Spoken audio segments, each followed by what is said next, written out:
Hello from COP27 here in Egypt, a country that knows very well what it's like to face the effects of climate change and also the challenge of the green transition.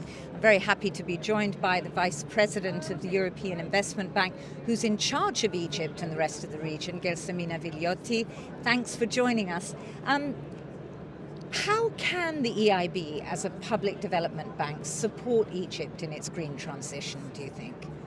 Thank you, Shreen, for offering the opportunity to talk about what the EIB can do within the region and in particular in Egypt.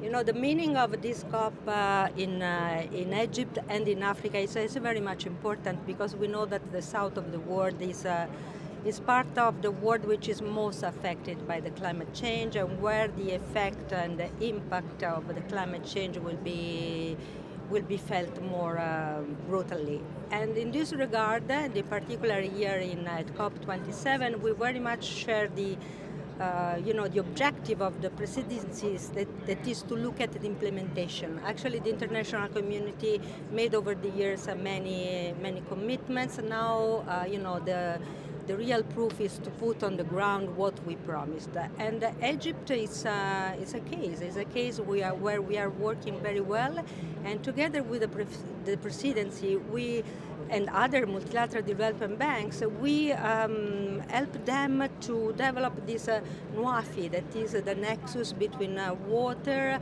food and energy, something which is very relevant for these countries. And as a European Investment Bank, we will lead within this big program on the transport, on sustainable transport. Mm-hmm. We have a great expertise and we know that through transportation we can contribute to reduce the emission of CO2 very largely. I mean, you're here at COP, Vice President, partly to showcase the way in which the EIB is supporting not just Egypt, but the whole region in this regard. What are some of the examples beyond transport that you think are important, examples of how we can support this transition? Yes, I would focus in particularly on energy because nowadays all the world is facing with energy security, and particularly in Europe. And we know that from the Mediterranean, from Africa, we can get a lot of renewable energy. And the EIB, as the climate bank of the European Union, and the climate bank, the first bank who abided to the principles of the Paris Agreement, it's implementing its objective, these ambitious targets on climate also outside of the European Union. And here in Egypt and in the region, we can do a lot to produce renewable energy,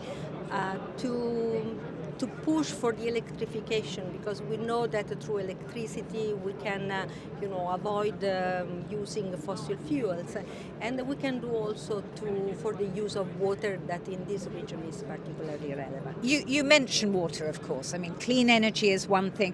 We hear a lot at this COP, the COP of Africa, the COP also of adaptation, and that means water in Egypt, drought-stricken region. How important, how relevant is that in your view? Whenever I travel here in the region, I used to say that water is life. And it's really true in this part of the world where the scarcity of water is something which can affect the daily life of people. And in this regard, we can do a lot. We are the EIB is the major financier of water project worldwide, and here in the region we have financed the most important desalinization projects in Jordan, in Israel, in Egypt, and we are ready to continue to do that because we know that we have to look at an efficient use of water. So on top of desalination of the water, we'll also promote an efficient use of water when we can do it through project in the wastewater management of water, in providing an efficient use of these resources. So there's a lot to be done, and we are very also aware that the governments and the public opinion in these countries are even more conscious of how relevant is water and the efficiency of the use of water. In this regard, we support them.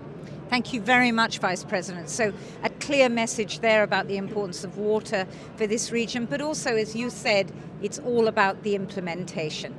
With that, from both of us, thanks very much to all of you watching. See you soon.